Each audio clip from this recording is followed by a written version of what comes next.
Hello and welcome to Cosmere Conundrum. I'm your host Nemo, And I'm Roman. and today we are going to talk about chapters 6, 7, and 8 of Mistborn, the Well of Ascension. Yes, the second book. Congratulations, well done. Yay. Anyway, good chapters, I would say. We learned some things. We finally Good chapters, met. but slow. Yeah. Good chapters, but slow. Mm-hmm. That's one thing I struggled a little with these three chapters because they were so slow. Yeah. Yeah. Like At least we're even not- even the end of chapter 8 felt a little slow at times, and I was very confused by that. There was a bit too much of like chase sequence. Like there were 4 different chase sequences in chapter 8. Yeah, that was a little much. Yeah. So anyway, let's begin. Let's just begin discussing with chapter 6, and then we'll get to it. First of all, I want to point out that in the last episode, I was a little bit forgetful, drowsy. I was not feeling well, and I should not have been recording that day. Yeah, it's fine. It's fine. We are better today. I'm feeling better now. Mhm. I mean, I'm nervous as all hell for multiple reasons. It's okay. But yeah, it'll be fine. Yeah, it'll be fine. We'll try to avoid the political discussions today. I've had enough of that in my daily life for the last 2 weeks. That is true. Anyway, chapter 6. We begin with Ellen looking at Vin practicing with Piotr Yeah. with Ham. And immediately saying, training is useless because Elementers will come after me. And I'm like, really? Yeah. That's just a lazy man's excuse. Yeah. Like, yes, Elementers can come after you, but this is still a lazy man's excuse. Also, we know that haze killers exist and they are good at fighting Elementers. Maybe not fighting Mistborns, but definitely good at fighting Elementers. So yeah, you can have that kind of training easily. Which, I mean, yeah. He doesn't want to. He doesn't see the point. It's just not in his nature to do any exercise. That is fine. Yeah, that is true. Which 5 years ago I would have said same. Then I became a postman and I get exercise daily. That is true. I would say the same currently as well, but we'll see. Anyway, while he's watching and thinking about his proposal to the assembly, Clubs joins and coerces Ellen into betting against Vin. Well, first of all, he makes note of that Ham is actually teaching Vin. It's proper. It's a training spot. Yeah. And yeah. Also, want to point out, this chapter is also spent him making comments about Vin's appearance because he finds her hot. Yeah, that's gonna be a running thread. Because of course he does. Yeah. Anyway, apparently all sparring sessions of Vin with Ham end in some kind of serious back and forth, which yeah, that tracks. Yeah, feels the natural for Vin, I guess. It also feels very accurate for the relationship between Vin and Ham. Yeah, true. Like, Ham is probably one of the ones closer to Vin anyway. Like, Breeze is not close to Vin. No. Doxson probably the most. And Vin and Doxson is close to Vin, but they don't really have many things in common. Yeah, Doxson is also more like a parental figure, like an uncle figure, more so than Ham. Ham is more close. And Ham is more like that. Ham is more like that older friend you hang out with. Yeah, that makes sense. Because he buys you the booze. Fair. But yeah, Clubs approaches and coerces Ellen into betting against Vin, which is funny. Yeah, he doesn't like having to do it, but also, yeah, we get a comment about how Vin is beautiful in tight clothing, and really, I mean, that's gonna be that's going to be every freaking Ellen's chapter. Yeah, very much. Anyway, this is after where we learn that Spook is back, and he. Well, yeah, but we first we continue this whole thing, or we get an explanation of Clubs because we're reintroduced to Clubs, so we learn about Smoker, how he's basically useless in terms of his elemency now. Pretty much. I mean, how he's also the general of the army. Yeah, he's the proper general. Like we talked about even in the last book, how Clubs seems to be trained at some Yeah, and it's like they don't know why he's good at. It's fairly obvious he served in the the militia. In the guard. Yeah, the militia at some point. In the garrison. Like it's very obvious. but it's also clubs. He's not going to say anything. Yeah, I think this might be amongst the most things clubs has ever said in a chapter. that is true. Feels like it because I don't remember him talking so much in the last book. Which, admittedly, it's probably also.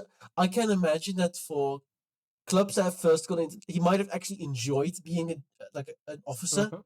and that's why he was also like he didn't like having to have been kicked out of the garrison for having a limp, Probably. and now he gets to be a general. Mhm.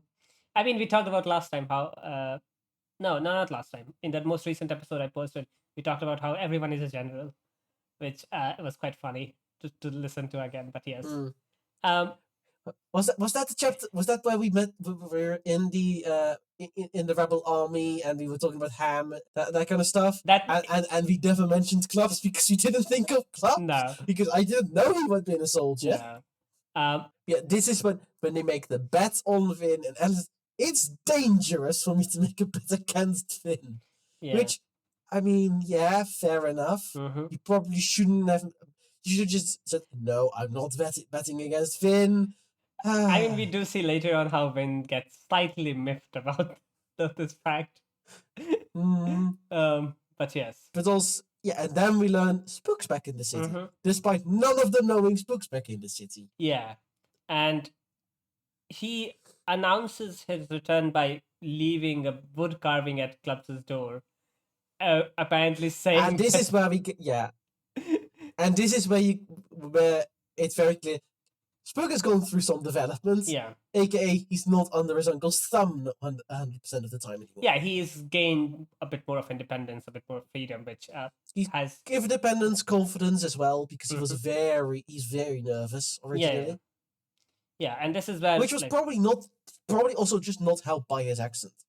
Yeah, like having learning more of the general speech, he's definitely grown bit definitely more confident than he was in the last book. Which, I mean, as I said to you last time or some time ago, that it's a jump I would have loved to see the development of, but yes, but it would require us to not be a year ahead, and we would have basically been stuck with a book of there might be an army coming. There might be an army coming. Yeah, might be an army coming. Yeah, which is not really a good narrative, but yes, I can see that. Anyway, they begin talking about the Scar soldiers who are still not trained enough. Yeah, and compare this to the discussion about the rebel army in the last book. Oh boy, that was a reasonably well trained force. We know this specifically because even after the ambush, they killed a lot of soldiers. Yeah. And they did manage to help secure the city, the remnants of it. But yeah. Anyway, now these people are very enthusiastic about fighting. Yeah. They feel like they'll probably get attacked by the end of the week, which is not an encouraging thought. Anyway. No, but to be fair, we are 8 chapters in at the end of this, and we've barely passed 24 hours. Yeah, and this is where a guard approaches Ellen and Clubs and puts down a wager in favor of Vin. Yeah, and unfortunately, I immediately knew who it was because the narrator of the audiobook used Spook's accent. Yeah. Which should have hidden that because it made it very. I clocked immediately. Oh, that's Spook. Yeah, I mean, using accents will definitely reveal some things even in the next book. At least one thing I do know of that. You can tell but it's the issue with I knew it was immediately, and it's like, well, we were supposed to learn it immediately with Ellen, so yeah, and Spook basically says in Sam Rice's wonderful words, "I've been here the whole time." Anyway, he came back to the city before Doxon. I love. Sorry, but I want to point out that Alan immediately goes the way I go whenever Spook speaks in his original dialect. Yeah. Anyway, Spook came before Doxon, but decided to take a break before resuming his duties. Teenager. Yeah, he's just a teenager. Yeah. He is 16. Like we are outright told, like he is 16, and basically he'd grown out of his dialect, and his clothing. Yeah, he's thought. Which, yeah, teenager.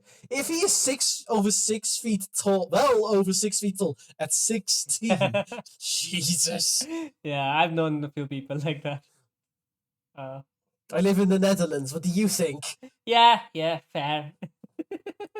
For me, it's normal. True. Anyway, Spook had been in the Western dominance, and he reports that the rumors of Lord Ruler's ATM being in Luthadel have grown stronger for some reason. Because Yeah, we learn that Breeze and company have been desperately try to make everyone clear that the ATM wasn't in Luthadel, it was some other city. Yeah. Which, yeah, they had to make sure. That's probably the only reason they haven't been attacked all year. Yeah, that makes sense. But Spook because everyone would have come after the ATM. Yeah, but Spook does say that someone is intentionally growing these rumors, which is interesting. I mean, I'm just going to say Remnant Inquisitors. Probably, yeah. That's the most logical option. Western dominance is where Set is from, right? Yes. Yeah. That, which makes sense that hearing these rumors, he would probably send his Mistborn army to take care of Ellen and so on. Yeah. Anyway. Yeah, we also have a fun thing that comes before this, and that is that clubs immediately wants to know where the hell did Spook get the uniform from? Yeah. Which probably stole from some boys in trouble. Anyway. This is where all of their attentions turn towards the sparring because it has grown intense and Ellen becomes invested. Yeah. Now, throughout... Yeah, and it's a very good description of a battle between two very skilled people. Yeah. Throughout this entire sequence, we see just how adept Vin is at allomancy. Like, she's able to beat Ham with just pewter. Yeah, whilst only burning pewter. With only pewter burning. No steel, no iron, no tin. Yeah, something even Ham comments upon later, that she is able to squeeze more power out of the same amount of metal than other Yeah, elements. it's more of the Vin is extraordinary in that he describes her as an insect and that she can carry way more than she should be able to. Considering Finn is still tiny and thin, yeah, that makes sense. Yeah, that makes sense. Anyway, once Vin beats Ham asks her for a drink while he recovers, and Vin happily just runs off to do the same. Well, the big thing is the thing they note upon is mostly the jump she made. Because she made an enormous jump, which no person should normally be able to do, even with pewter. And Spook says, that has to be steel. Yeah. Nope. Which is interesting. That's just her own leg muscles. Yeah, the fact that she's able to jump so high, and how she's so nimble that Ham can't even catch her anymore. It speaks volume to just Finn's capability with the metals now. But also Ham also, I'm still stronger than Vin. Yeah, physically. But I can't catch her if she's so damn quick. Which is where Finn's size very much comes into play. Yeah. Yeah, like Ham goes on to explain how you typically the pewter arms build muscles just to augment their pewter ability. But Finn, being so light, so nimble, somehow helps her more than the other pewter arms, which is interesting. Yeah. Anyway. Yeah. Now, Vin comes back with the drink, and she just casually ran towards the keep to get some chilled juice instead of the warm ale beside the courtyard. Yeah, pretty much. Which, good choice. Yeah. But I would love that. Finn isn't even surprised to find Spook there, which tells me she is probably known already. Probably, yeah. She probably knew. Like she's probably even given how attentive she is, how jumpy she is, and keeping a track of her surroundings. She probably knew at this point the Spook was there. Just didn't say anything. Yeah, and a lot of stuff just to catch on that beard looks silly. Yeah. Anyway, this is one of the few times where Finn really does act like a teenager herself. Because this is very much a teenager move. he looks city, so you don't get anything to drink. Yeah, pretty much. And then she's still, because she's still Vin, she still goes to grab a cup anyway. Yeah. And this is when she notices Ellen paying up his wager and gets annoyed at him betting against her, even though Ellen explains that he was pretty much bullied into it. Yeah, but also, Spook is very much annoying the hell out of Clubs and enjoying it. Yes. You can tell he's getting so much confidence being away from Clubs. Mm-hmm. Yeah, that's exactly what, like, I don't know, I wouldn't say annoyed, but startled me at the first read, that he's so different from the first book that it yeah, because he was chafing underneath his uncle. I told you, Clubs is quite a bit verbally abusive in the first book towards Spook. Yeah, feels like it. He's not kind towards Spook. It's clear he does care for him. He's worried about him, but he's not kind. Yeah, in a typical, like, I need to be harsh with you so that you grow up kind of way. Yeah, which bit rough. It doesn't always work. Anyway, at one point Ham jokes about what Vin would do to Ellen if he ever leaves her, and Vin tenses up, which yeah, and Ellen's like, change the subject immediately. Yeah, he smartly changes the topic, which I quite like, that he notices Vin's sort of just change in behavior, not really saying anything, but which is quite interesting. Anyway, then Vin has been pretty quiet in this section. And at this she's point, saying things, but yeah, I mean, as I said, Ham just joking about it still hurts Vin, because Vin has grown up losing everyone, including Kelsier. So she's still not very scarred by, like, the abandonment traumas that she had faced. Anyway, then Ellen and Vin go off to the kitchen to get some food, and and Spook wants to join them. Yeah, and the thing is, it's Clubs holds him back because he wants to have a discussion about the universe. Clubs also smart enough to know it's a bad idea to send Spook with them right now. Probably, yeah. Yeah. Especially, like, I think given how Spook has grown in confidence, and knowing that Spook has had a crush on Ben, it's better that he doesn't like dance around Ellen and Vin at this moment. Yeah, we get a little thing about how Ellen's amazed at how the crew is always trying to, like, smile and laugh. And yeah, we saw that in the last book when the crew had an evening together. They were smiling and laughing and everything. What the hell's going on with your light? I have no idea. Anyway. Hey, the thing is, at the moment, my will probably die list for this book is everyone but Vin. Yeah. That's just how I'm starting to feel.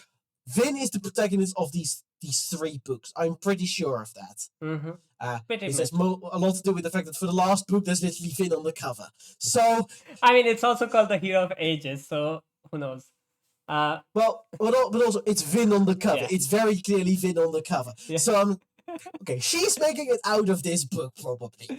The rest, I don't know. No, we have no idea. Especially, like, I think you have speculated quite a bit. At least, I don't know if it's been recorded on the podcast, but you definitely have said to me how you fear for Ellen. Especially because whilst these books don't outright follow the hero's journey, I'm still fully expecting book 2 to end with the Darkest Hour. Yeah, that would make sense. Given, like, that's a very logical place for the second book to end, because book 1 ends on a good point, very much a high note. So, thematically wise, it makes very much sense for the second book to end on a down note, on a dark note. So I'm fully expecting this book to not end happily. Yeah, that would make sense. That, like, given, like, it's probably also, like, in a 3-act structure, this would be end of the second act, which is where you technically at all is lost. Yeah, which is also why if I ever need to look anything up in this book anymore, I'm asking you. Yeah. Because I don't want to get spoiled again, like I did with Ellen last book, where I knew Ellen was coming back and they were going to kiss. Yeah. Anyway. Later on, Ven and Ellen are back to their room where Osir has finished his transformation. And Now, to be fair, they still have separate rooms. Yeah. Never mind the fact that it's very, very much indicated that Finn sleeps on Ellen's floor most of the time. I mean, we saw that in the last set of chapters where Ben was basically hanging near Ellen because she fears for his security. So she tries to be as close to him as possible all the time. Now, which feels like something Ben would do. Anyway, Orser also has apparently grown a humanoid larynx, so he can speak. Yeah, which makes sense. Like he does point out, like it's just flesh, so it's not bone. Yeah. Then it is one of those things where immediately I'm starting to notice a few things. Because it's very odd that we still don't know anything. It's very clear that Conrad must take on some form of memories from the host body, because he knew very, very, very well how to act as Lord Renula in last book. Like he was the perfect Lord, which is very weird. And this chapter 8, he's acting like a damn dog. Yeah, pretty much. Which, I mean, and I will get to that in the end of chapter 8. Yeah, I mean, with Lord Renault, I don't think he wants to admit that, but it might be the fact that he might have observed Lord Renault for quite a while before taking on his appearance. Maybe, but that would mean that it would mean that Kelsey had encountered him, made the contract very early. Probably, yeah, that would make some sense. Yeah. Anyway, then obviously Ellen asks Orser how he feels, and Orser says that it's offensive and degrading, and Vin thinks that he's being belligerent. That's 4 words. Yeah. But that's the thing. He's belligerent right now. By the end of chapter 8, he's not belligerent at all. No. He's following Vin. He's doing whatever she asks, which... Yeah, and we'll get to that because I have a thought. Yeah. But it's interesting. It is quite interesting, yeah. Vin still doesn't trust. Like, Vin absolutely doesn't trust. Yeah. Also, makes sense. Yeah, and anyway, Orser maintains that he'll never break his contract, and Vin says that they'll probably spend more time together now because Ellen wants it to be so. And with that, Orser follows Vin into the night as the chapter basically ends. Which... Yeah, well, it's very funny how Vin is like, I don't want to take him with me. I don't want to take him with me. And just like, yeah. Like, it's basically like he doesn't do that, but it's very much the feeling you get from this. Like, Alan is just like, and pretty much. And then we get the epigraph. Yeah, which Quan says that he's afraid his story will be forgotten and his plans will fail, and that there will become a doom worse than the deepness, which is interesting words. Something to say. Very interesting to say. Yeah, like worse than the deepness. We know that deepness is probably the worst thing right now, but what could be worse than deepness? We don't really know. Ruler? He's not. Everything we know about the... Like, but we from what we know, Lord Ruler probably was trying to do something good but failed at being good. So we don't really know what deepness is or what could be worse than deepness at this point. Anyway, yeah, that's basically chapter 6. Yeah, chapter 7 is a very short chapter, but boy oh boy is it chunky. Yeah. Because have you seen the length of these paragraphs? Yeah. We finally meet Sazed. Oh no, this is the second time we get Sazed. We've met Sazed. You meet Marsh. We finally meet Marsh, which we'll in get this to. chapter. Yeah. Oh, we'll get to that. I know you have thoughts about Marsh. We begin with Sazed, who is teaching the Scar how to write, though the Scar are doing it most unwillingly. Yeah, and they're doing it in the dirt because this village has nothing. Yeah, apparently Sazed led a raid on the nearest manor, which was the Vandant, and there was nothing in it. The lords took everything with them. Yeah. And it's like, yeah, he even suggested for the people to move into the manor, but the Scar are way too afraid to during winter, at least. But they're not gonna do that. They're too terrified. They're way too afraid. Anyway, Sazed thinks back to the idealized view that he's held for after what would happen after Lord Ruler is sort of deposed, and no, that is happening, and he laments at the fact that he never really stopped to think how that things will get worse with the power vacuum that is now present at the top, which honestly, this entire first section is basically just Sazed lamenting that oh woe me. This is very much a bit of a woe me situation. Yeah, pretty much. Like even in the next paragraphs when he thinks about himself and his part in the great keeper conspiracy, which he still is very much woe is me in the woe is me territory, which we'll see. Anyway, he vows. We also learn about the Senate. Yeah, the Senate, which is not happy with him. It's very obvious. Yeah. Yes. Anyway, Sazed thinks that he and the Ska must be mistaken since mist is a thing of night and he hasn't really seen it come during the day, in at least recently. Which even if they are true, it isn't something that Sazed should worry about. And Sazed is trying to work himself into being a regular keeper, in being a teacher and a scholar, and definitely not adventurous. No. This is coming from the guy who is constantly keeping on him the things that could make him very, very, very, very strong. Yeah, pretty much. Like, Sazed does feel that there is a larger threat looming on the horizon, probably larger than Lord Ruler, but he also thinks that deepness. The deepness, yes.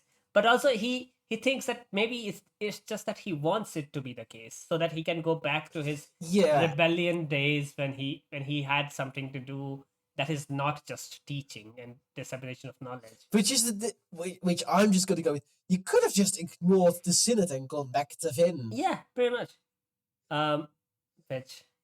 It's one of those things where when he told us before about how Terras were not trained to be obedient. It's finally he'll show a little bit. Yeah. Like outside of her being made to protect Vin, it's very much on show here. Yeah, pretty much. Caesar thinks about his involvement in the rebellion and how, as you said, the Senate is angry at him. That he's jeopardizing the order and so on. And while he is sort of thinking about all this and just being, I don't know, self-pitying in a way, a Ska calls very much. A Ska calls to him, telling him that... terrified. Yeah, a terrified. It's a terrified Ska, which is never a good sign. I mean, to be fair, they are always afraid, but yes. Yes, but when they are terrified, it means something has happened. Yeah, and the thing that the Ska woman says next should be terrifying. She says the Lord Ruler is back. It's I think Sazed is underestimating how much importance he actually has had on this village. Yeah. Because they are actually like terrified of the Lord Ruler coming back. Yeah. Like in the last part, we saw that they were wondering about when the Lord Ruler will be back, and now they are terrified that he will be back. It's not like she's not being exhilarated, not excited. She's terrified. Mm-hmm. That's interesting. Yeah, definitely so. But I know really. Okay, so it's not going to be the Lord Ruler. Therefore, it's going to be an Inquisitor. Yeah. The only question in my mind was: is this Marsh or a different Inquisitor? Anyway, I mean, we'll get to see. Sazed rushes over towards the man, and it turns out to be an Inquisitor, and it turns out to be Marsh. Yeah. Which, and I was like, that's good. I was like, oh, that's good. Yeah. We like Marsh. Yeah. And then I heard Marsh, and I was, Then you realize what Sazed says about Marsh, how he has become more like the Inquisitors in his voice, in his presence. And the way Marsh speaks, and how he refers to other Inquisitors. Well, Marsh is going on the will betray everyone list. Definitely. Because this is going on the, so the Lord Ruler was cleverer with the Steel Inquisitors than we thought he was. Now it's being very obvious that personalities are clearly erased. Yeah, pretty much. Thank you, Marsh, for being such a dumbass. I mean, yes, you were necessary in the end, but Jesus Christ. Yeah. We'll see. Anyway, Marsh asks Caesar to come with him, and Caesar refuses at first, but when Marsh says that they are going to the conventicle of Saran, which is a ministry stronghold and has been deserted by the Inquisitors, Caesar agrees. It's where the Inquisitors and High Obligators retreated to after the collapse. Yeah, which is interesting that they'd leave it like unoccupied. Yeah, the fact that it's abandoned makes me immediately suspect trap. Yeah. Especially with the way Marge is sounding. Yeah, definitely. Especially because Caesar would be a very because the Marge knows about Caesar and there's the keepers. It makes Caesar an incredible target. Yeah. Also, that the fact that he did act as sort of a, what do you call it? An anchor, a morality anchor in the last book, sort of, for Ven. Having taken Caesar away, it will also destabilize Ven quite a bit. Oh yeah, no. At this point, I am fully putting Caesar on the "will die before he meets Vin again" list. Vin will learn he's dead via head delivery. Oh no, that would be terrible. That is how dark I am going with this, because this screams trap. This screams obvious trap is obvious. Yeah, pretty much. And also, Marsh is not making it out of this book alive. I said that about him in the last book, but I'll be very surprised if he survives this book. We'll see. Personality-wise, he may as well be dead already. Yeah, his personality, as we know, has changed. And Caesar tries to rationalize it by saying Marsh wouldn't do such a thing. Marsh is Kelsey's brother. He helped Ellen in establishing a government, and that's why he convinces himself to go with Marsh. That Marsh is long gone.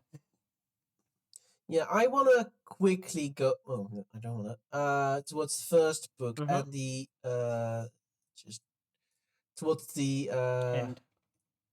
Or is it towards the car section.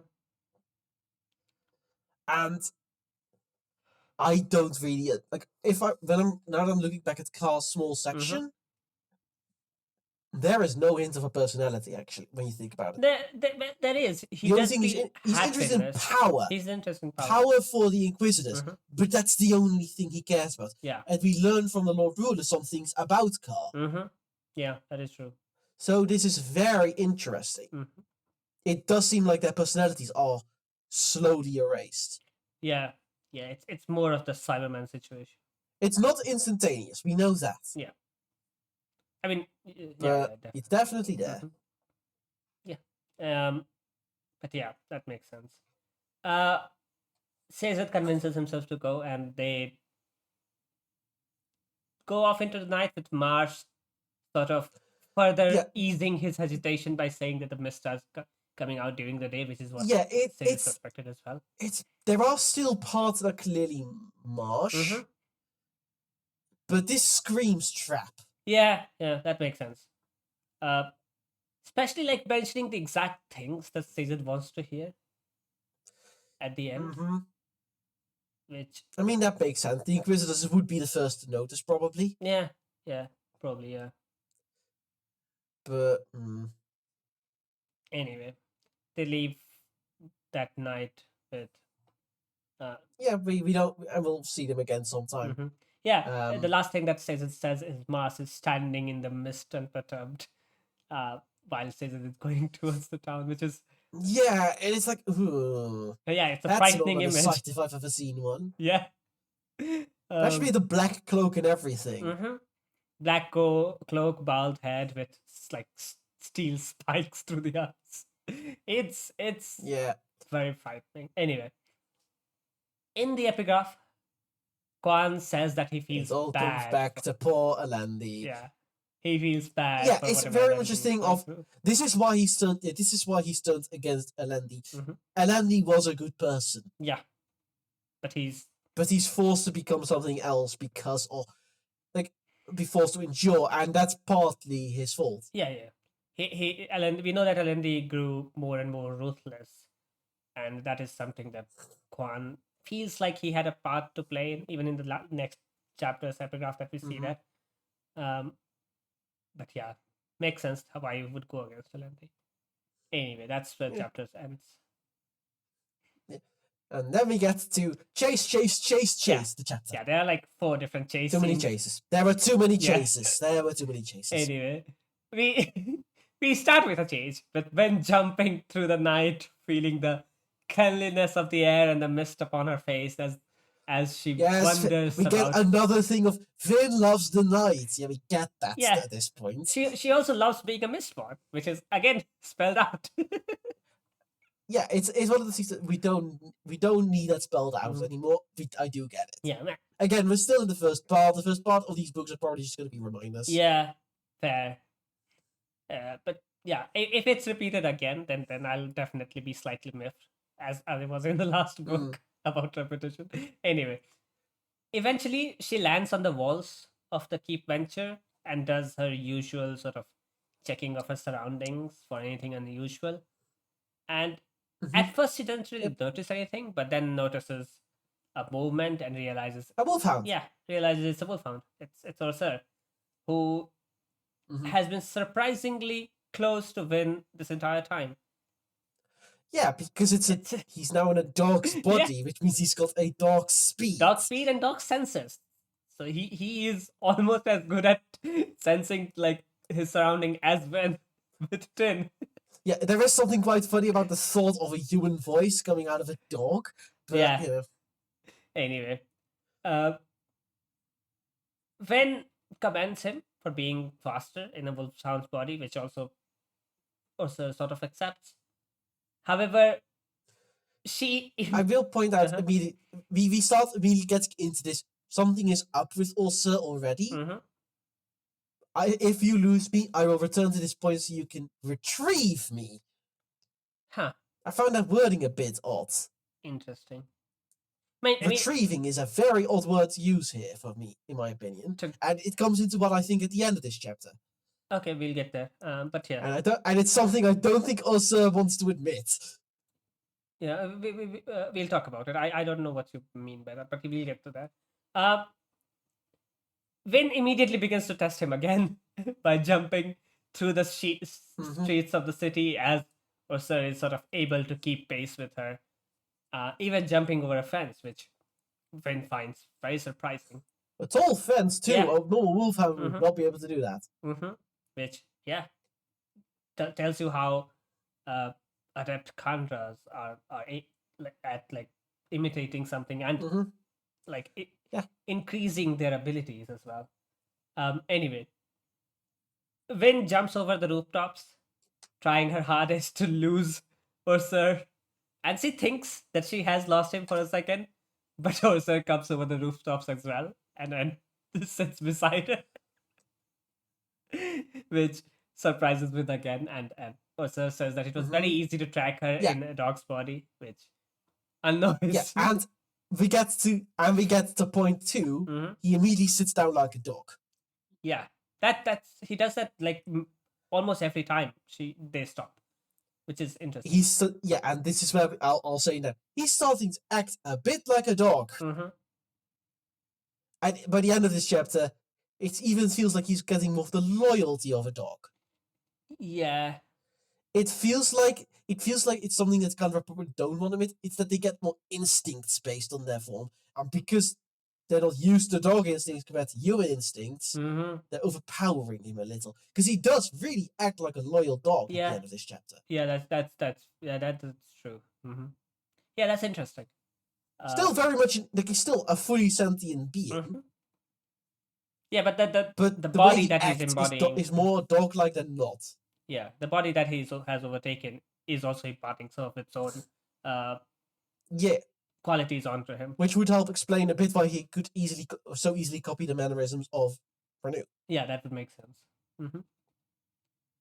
Anyway, Osir says that he can be of help to Vin, and Vin tries to sort of tell herself that yeah, he can be useful, but then realizes that he ate Kelsier and jumped off. It's also just one of the it's also just like okay, it's like okay, she didn't even realize they needed to breathe because he's very much breathing heavily. Yeah, and then it's the coolest meaning. He ate Kelsier, and then it's like, come on, and like, okay, that's going to keep returning then. Yeah, pretty much. And I get that. I would also be creeped the hell out by that idea. That is true. But the fact that like Kelsier trusted her. So given the fact that yes, Vin, but Kelsey also didn't explain this stuff to Finn. Yeah, we did talk about it earlier as well, how Kelsey should have explained. And Kelsey also didn't have to see a loved one be eaten by him. Probably, yeah. Like, sorry, I don't think Kelsey loved the original Renew, Nemo. I don't think so. I mean, if he did, he definitely brutally murdered him. Anyway. Yeah, then we get a little bit about the currency of the realm and how there's clips and there's boxings. Yeah. And it's like, yes, I wonder why the smaller denomination of money would be perfectly designed for Mistborn. Yeah, I mean... That is not a coincidence, Finn. No, obviously not. Like, it feels good when multiple different parts of a world building connects with each other. Like, the presence of Mistborn... Yeah, this is very logical. The presence of Mistborn allows them to create, like, small clips that are of the perfect size for the use of a Mistborn, which makes sense. Yeah. Similarly, like how as Osir even says, how the rooftops are very close together. One, that it's an overcrowded city. Second, it also allows the Mistborn to just jump from one to other very easily. Yeah. Which, yeah, makes sense. Anyway. It's good world building. She again jumps away, thinking about how simpler were the times before she was a Mistborn, and how those worries feel nothing compared to what she has to worry about now. That is the safety of the people and the imminent danger of a war. Yeah, I do like how Vin does care about more than just Ellen. Yeah, yeah. It says she says the people, which is again feels like something she would do. She does things about Straff and how much of a prick he is. I wanted to say a stronger curse word there, but considering I read the description of the episode you just uploaded and saw the profanity-laden part, fair enough, I will rein it in a little bit. No, it's fine. I don't even know why I was cursing so much in that chapter. Eden. Oh, in that episode. That's the Eden episode. Eden's stupid. Oh, is it because I was cursing him out so much because he was such a dumbass? Yeah. Was that the one where they lost the army, or was that the one where they met the army? No, they lost the army. Oh, that's why I was cursing so much. That makes sense. That very much makes sense why I was cursing so much. Yeah. Anyway, she thinks about how she has burnt away all her ATM, and that has put Ellen at the forefront and exposed him to the assassins. And that... And army are just like, really? I mean, come on. Yeah. I mean, he was already at the target of assassins even before you lost the ATM. Yeah. Anyway. And then we get a proper explanation of where Drevelamin falls in the lineup. And interesting how the 11th metal was an alloy of atium. Yeah, it's called malatium, which is... I don't think we didn't know that. We just learned that. I have written it here. Yeah, and I'm like, I thought it was gold. Yeah. But sure. Yeah, we thought about it that it would be gold. I had forgotten that it was called malatium, but we thought of that how it... Well, you wouldn't have been able to tell me anyway, so... No, but we did talk about it, how gold shows the sort of present or future, and how whatever this... I think it might be then that gold and its opposite are fully internal based, and atium and its opposite are external based. What do you mean by external? Like... They are still a block of 4, in a way, but atium shows you what something one is going to do in the immediate future. Malatium shows you what they were in the past. Whereas gold does that for yourself. Yeah. Shows you options for what you could basically about yourself. They are still a blocking of 4 in a way. but not that way. Yeah. So and then we also like about aluminium and duralumin, and it's like, okay, so there have to be 2 more metals after that. Yeah, that would make sense. Like we have what 12 plus combined with the 14 gold alloy. Yeah, there should be like at least 16. So that means there would be 16. Yeah, like 4 blocks of 4. That makes sense. Yeah, we don't like this is there's no reason to think anything of the metal system is going to fall out of the actual logic system. Yeah, as it has been established, definitely not. There's no reason why that would be. Yeah, which also means especially that with us now having we have 3 additional base elements in aluminium, gold, and atium. We need 1 more base element. We have malatium and duralumin, and then the gold alloy and whatever the other one is. So because something has to be the opposite, like the grouping of for pairing with aluminium. Yeah, the aluminium, duralumin, and the other 2, which we don't really know what they are. Makes sense. Which I don't know what they could even be. Yeah, I don't know either. Anyway, she wonders if duralumin also has some legends about it.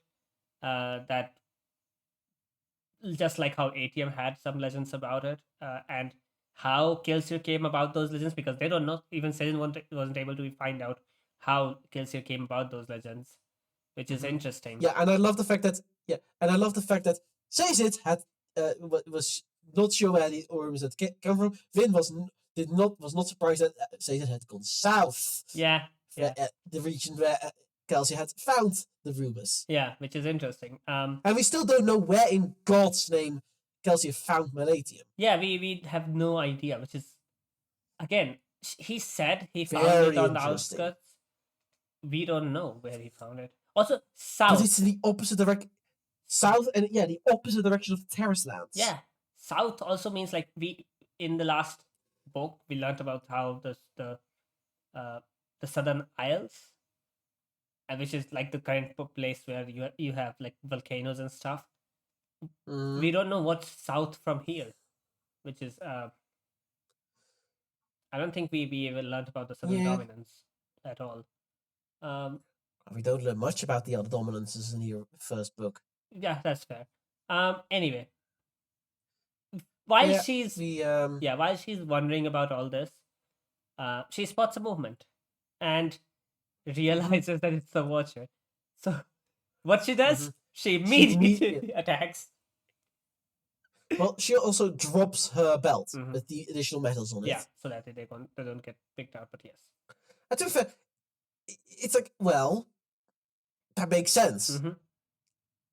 Vin is already on edge. The Watcher is another Mistborn in the city. Yeah. She's terrified of another Mistborn in the city. Yeah, makes sense.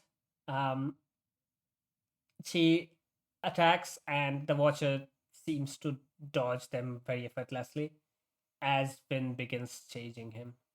Which, I mean, he's very fast. And the next one is we get a bit of a description of the chase. There's not much to it besides it's a chase scene. I mean, one thing we do get is Vin feels bad for making her sir follow her because she's having a hard time following the Mistborn. There is something funny about the fact that Vin really does not like Sir, but she also knows she can. There's a part of it that knows she can trust him. Yeah. So Sir is only might actually still betray Vin list. No. There's a lot of people on that list, I'll be honest. Yeah, true. Anyway, Vin and the Watcher then land near a fountain, and Vin starts attacking him again. However, the Watcher is again dodging her attacks easily. Vin likes this challenge, as it is the first time she has been openly challenged by a Mistborn other than Kelsier, which, I mean, yes, but also terrifying that there's another Mistborn, who is probably more capable than you. Yeah, it's interesting. Yeah, like she notes how this person is probably better than Kelsier as well, and Kelsier was the best she knew. Yeah. And then she flares her bronze to find him again, because she's lost him. Yeah. She's like, okay, know where you are. they need to do something here. Buzz. And yeah, she burns the 14th medal. That was a mistake. It was a mistake, but it was also and this is funny. And this is where I'm like, Finn, perhaps you should have like. It's like, okay, clever work there. Yeah. Very well done. And I wish this was a bit like the whole. She burned the 14th medal. A massive explosion sounded in ears. It's a bit underwhelming in the audiobook. How the way it's read. I was like, that should have been a bit bombastic in how it was read. Yeah, it should have been like a fast-paced reading of it because that's. It should have Finn burned the 14th metal. A massive explosion sounded in her ears. Yeah. But also, just make it clear there's a sudden tone shift. You can tell why it isn't the case because some people might be listening it on the drive and so on. And obviously, but it's still one of those things where this is where one of those moments where you absolutely do that. Mm-hmm. Even if it's just a clear tone shift. Yeah, a tone shift but will definitely almost the same. Be warranted, yeah. But also experimentation on the job. That seems like what. This is one of those things where, Finn, you should have maybe burned it when you were with Ham and Ellen. Yeah. I mean, to be fair, she did. It's like, She did. She wasn't burning anything else at the point. Yeah. Which, yeah, she didn't really know what it does. Which, again, is also just one of those things. Okay, yeah, fair enough. But she knew it was the opposite of aluminium. Mm-hmm. So she already knew that aluminium took metals away. Yeah, so it would. So she theorizes that it might make them last longer. Which, I mean, it doesn't. No. I mean, it makes them way more powerful, but it also burns it up really quickly. Yeah. Which does make me think that the 15th and 16th metals might make things last longer. That would make sense. Mm-hmm. External, internal, burn faster, internal, burn fast, but slower, out external, in a way. Yeah, that would make sense. Guess just a theory. But also, when using bronze at this point and realizing that she doesn't want to give it away, that she can't pierce copper clouds, is very very genius of her. It makes sense. Yeah, it makes sense. But also, of course, she doesn't want anyone to know. Yeah, but also her just intuition in Mistborn fights is pretty on point every time, which makes sense why she's the strongest Mistborn. Yeah, she notices that various things are gone. Most notably, the first thing she noticed, obviously, is the tin is gone. In an explosion where her senses are heightened to a limit, and she feels everything, including the cold of the night. Yeah, her bronze and her pewter. Yeah. I want to point out that she doesn't mention her copper. Like, odd choice to not mention that, but sure. Yeah, but also, why wouldn't she be burning copper? She always burns copper, which is interesting. I think it's just because she's always burning it. Yeah, but that would mean that copper is also used up. And we don't really know. Yes, but she doesn't notice it. Probably, yeah. It's also not one you notice being gone. Probably, yeah. I mean, what would a copper flaring even do? I imagine it would spread the bubble. Probably, yeah. That would make sense. It's like, someone is coming, and she can't really see anymore because she's in the mist now and she has no tin. Yeah. It's Ursa. It's Ursa, yeah. She stabilizes herself and Ursa catches up to her and gives her the belt carrying metal vials, which he brings from an alleyway, which we later learn where it was, but yes, it's quite funny that he goes into an alleyway. We get another Ursa acts like a dog moment. Yeah. Because she's like, oh, well, you use this if you can't carry metals. He cocks his head. Yeah. Like a dog. Yeah. Wen drinks one of the vials and burns her bronze and other stuff again and realizes that the watcher is gone from his hiding spot. And he's not flat. Immediately. Just in the next moment, he lands behind her. Yeah, and it's interesting. Like, he looked familiar. He had a lean face topped with dark hair. His head was cocked in confusion. We also know he smiles. Yeah. And I mean, half sibling of Kelsey? We knew Kelsey was Kelsey blonde. was a bastard, a noble bastard. Yeah, but he was also yes, blonde. and I want to point out that I have dark brown hair. My sisters have ginger hair. Fair. I was going with. There can be varying hair colors within one family. I was going with a Song of Ice and Fire rules, but yes.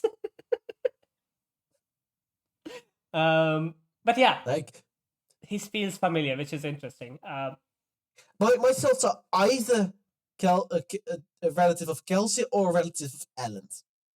Ellen has dark hair, as far as I can remember. Yeah, which is. But it wouldn't make much sense for a relative of Ellen's to be this way. Yeah, because we know Ellen was the only child, right? And Strathventure. Ellen's an only child. He does have a cousin who Strathmore prefers to be the heir. Mm-hmm. Yeah. Anyway.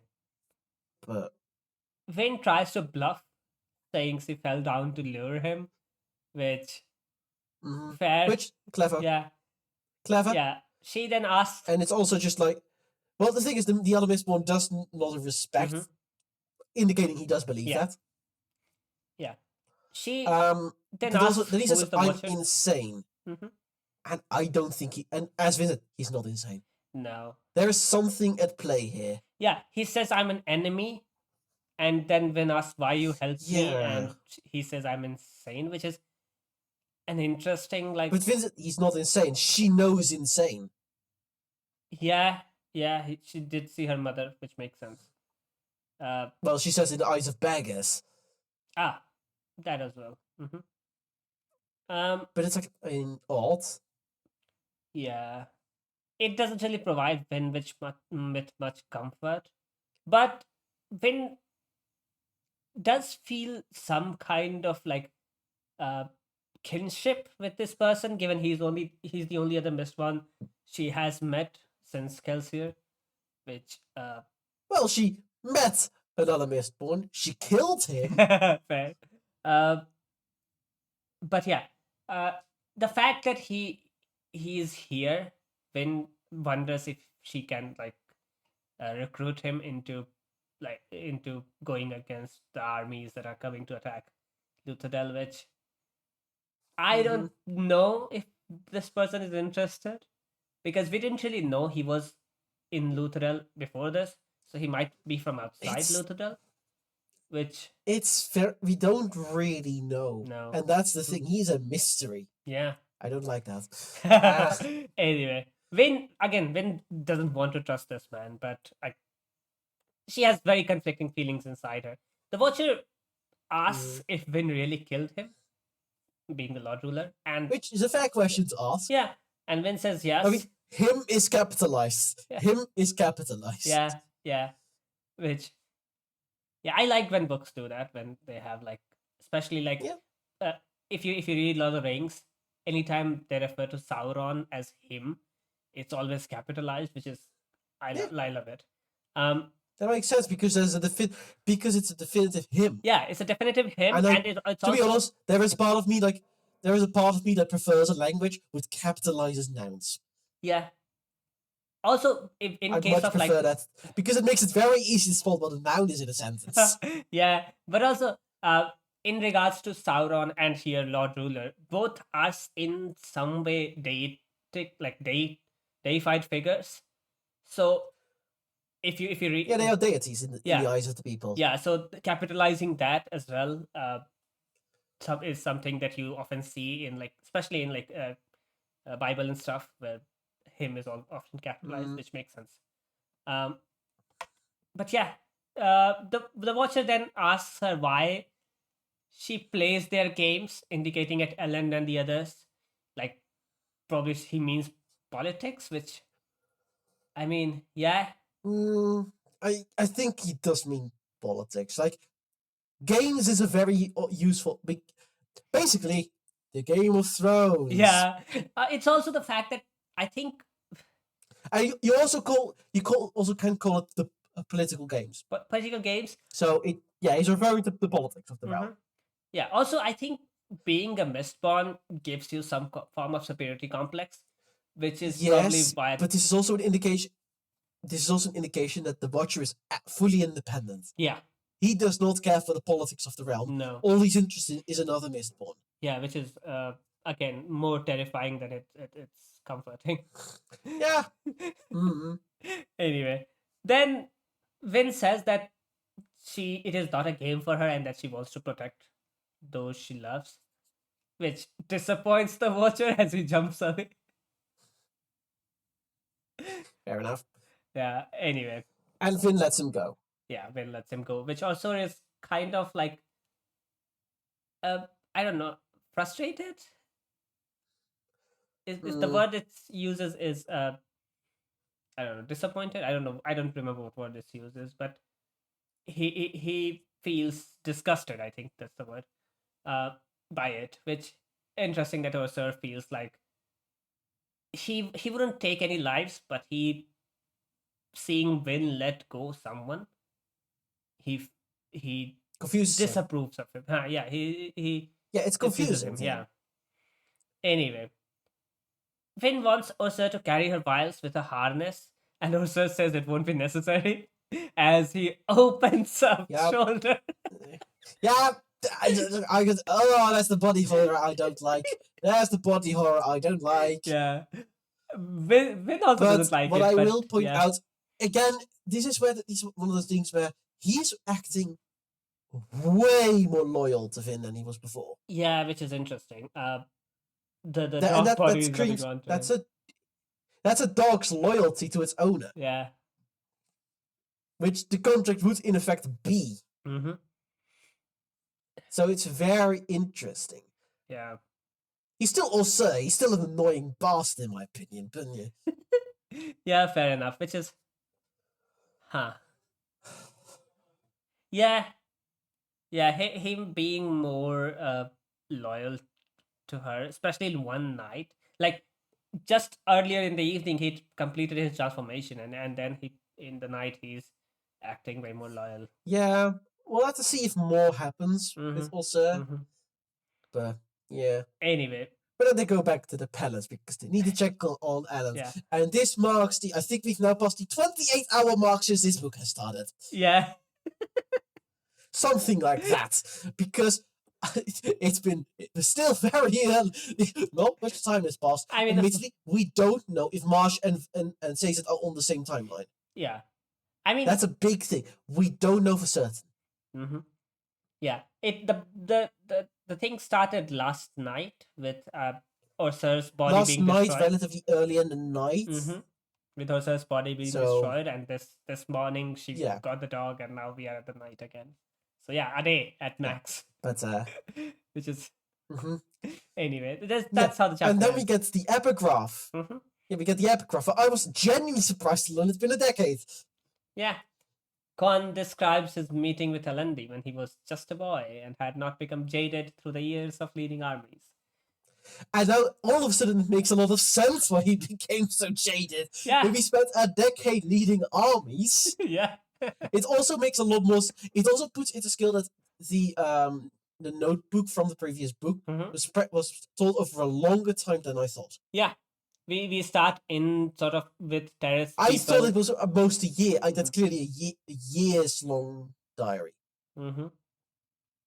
Yeah, but we even in the notebook we did see we learn about his campaigns and unifying the people, which will take more than a year. So yeah.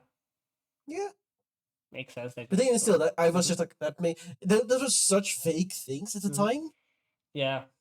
But yeah. But that was that. Yeah, that's. I mean, oh god. Yeah, we are coming into the end of part 1 next episode. Part 1. We're doing the next episode is going to be the end of part 1. Yeah. I hope. I have no clue when we're recording next. It's okay. I'm going on vacation, so this is going to be fun. It's okay. We're gonna be fine. We have way too much. Doesn't matter all that much because when we're recording, it's the end of October, and we are badly behind on uploads. It's fine. We'll get there eventually. We'll get there. But yeah, don't worry. We should have the first book uploaded by July next year. No, it should be there by. We have like 6 more episodes, so it should be there by this. By the end of November. Yeah, by middle of December at the latest. Yeah. Mm-hmm. Anyway. But See ya. Oh, Joe, we're starting the new book with a Christmas episode. Yeah. See you next time. Bye. Bye-bye.